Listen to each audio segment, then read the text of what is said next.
Okay, next video we're going to talk about is back squat. Excellent, still one of the best lifts. I think power clean is the best, but back squat is right up there with it. A lot of people refer to it as the king of all lifts. If you can do this lift, your whole body gets used in it. So the things we're going to go over with back squat is start with the simple and go to the little bit harder stuff. As far as bar position, this is where we like to do it. There's a lot of different positions, but show you how we do it here. Foot position, where your eyes should be, how to breathe, squat tempo, meaning how fast, how slow should I be going, and how deep should I be going in my squat. Next thing we do is returning to rack, putting the bar back in the rack.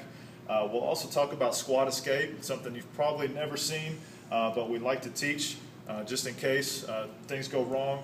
I think it's very important to know some common mistakes and problems that you may run into while trying to teach an athlete how to squat, and something called contraindications, meaning certain things that injuries or an athlete has suffered that are going to keep him from doing what it is exactly we want him to do on squat. Okay, so we're going to go over the rack.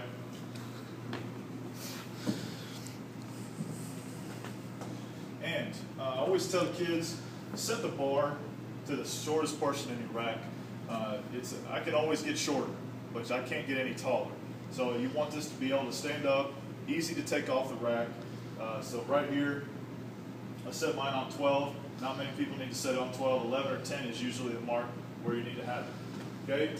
Have your hands in a nice, comfortable position outside your shoulders. All right? And we're going to stick our head through, and we're going to set the bar right at the base of our neck, right above the traps, right here. Okay? Don't let them get down here. It used to be a big deal. We'd squat down here all the time. We don't do that. I want that bar sitting up high on my back. I want the core strength from the bar and everything that we do. You want to step out, 2 steps. Here, set your feet just outside your hips. And just like we talked about in front squat, we'll turn those toes out. And the first movement here is going to be to break the hips as I squat down. Now, important is, you have got to look straight ahead. If you have a mirror in front of you, stare right into your own eyes. Do not look up. If you notice, when I squat, if I look up, automatically that bar starts floating backwards, and I want to fall backwards. Not a good thing when we're trying to squat. So keep those eyes straight ahead. Now, before we squat, we need to take a deep breath in and squeeze. Okay? If you see, my whole body will get tight right here. Squeeze. A lot of people say, why don't you wear belts anymore? When I take my deep breath in and I squeeze my entire core musculature from front to back, that locks everything in place, the same thing a belt does. That's why we're able to do that. Now, for squat tempo, and as we go down, once I get my feet set, everything's comfortable, I broke my hips, I'm ready to squat, I take a deep breath in and hold it. I tell my athletes that I want to go slow, slow, slow, dip and drive, just like this. Slow, dip and drive out. Quick. Okay? Now, that goes to depth. I'm going to step back farther than I should to talk about depth. Parallel used to be the rule. Squat low as fast as your knees. All this, all that. No, it is not. Okay? If you need proof, I'll show you some papers. Go down. Just descend to the lowest position possible. All the way down. You should be able to sit down here, back, weight back on the heels, and my back should be in the most vertical position that I can get into to drive out. Again, deep breath in, slow, slow, slow, dip, drive. 1, slow, dip, drive. Okay? Now, in order to return the bar to the rack, we walk it in. I put that bar in both hooks, round and round, and set it down. Do not worry about making noise. Okay? Just get it in these hooks. If I'm tired after a set of 10 on squat, and I walk it in here and I'm not paying attention, and I miss a hook, that's bad news. Okay? Now, one of the things that we do, we practice quite a bit, is called a squat escape. Now, put my 10 back on here.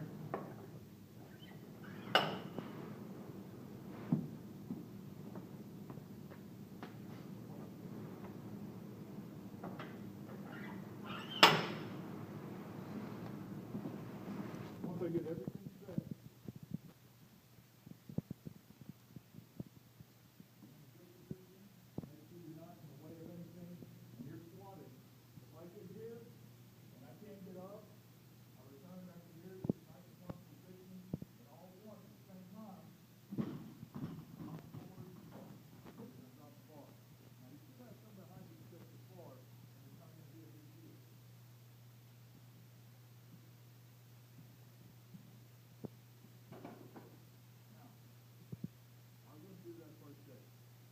use a spotter, help that out, teach how to do that, and then move into more advanced things. I feel very strongly that learning how to do squat escape and learning how to squat on your own puts a lot of confidence in an athlete and how to do things on their own and take care of themselves, and have to really, really focus and pay attention.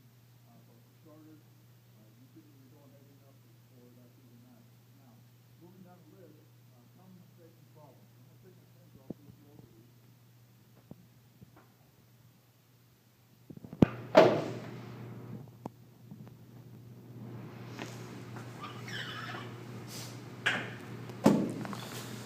Just like in the front squat, the main thing that happens is the kid will squat, and the very first thing he does is he gets forward lean, and those heels come up, and they can't get all the way down. Again, fives. Grab the fives, set them down, place the heels up on here. It takes away the flexibility they need, and now they can practice full squats all the way down, all the way up. Okay? Another problem you'll see is the kid who cannot, he'll squat, his heels will stay down, he'll be just like this. He'll have the bar, and he'll do this. And that's as low as he can go. Okay? For this is going to take some time to fix. He's really tight here and all the way down to the hip flexors, and all that is pulling him forward and not allowing him to open up. He's also lacking strength here and up high to pull himself into position. If I'm bent over here, overactive in the front, and I cannot pull myself back to balance everything out to get into a full squat. So a lot of back exercises, the Superman circuit, and the things that we do to get that done. Lots of lunges to open that front side up. Okay? Now, and lastly, we have what I call the contraindications. All right? If you have an athlete that has had knee surgery, that has had torn ACL, anything of that matter, then we do worry about depth a little bit, and we don't want them going past parallel. So the only thing I'm looking for here, everything stays the same. Now I'm going down and up. No lower than that. We don't want to descend into a full position right here. Okay? Want it right here, and we drive it back up.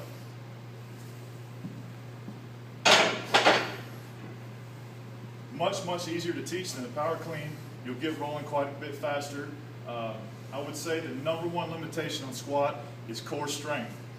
Lots of bows and toes, planks, side planks to get your body right to handle that weight. As I mentioned before, you'll see power lifters do this. This places a good mechanical advantage on my back, and now I don't need as much strength to squat. I don't need much strength in the core. We place the bar up high because I want to place more strain on the core, a little bit higher, and now that bar wants to tip me over, and I have to be twice as strong to stay upright and to squeeze that body just how I need it.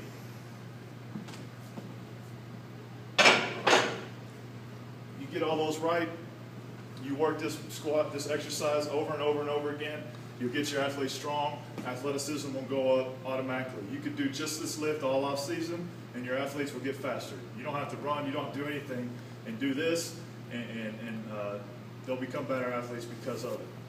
That's it.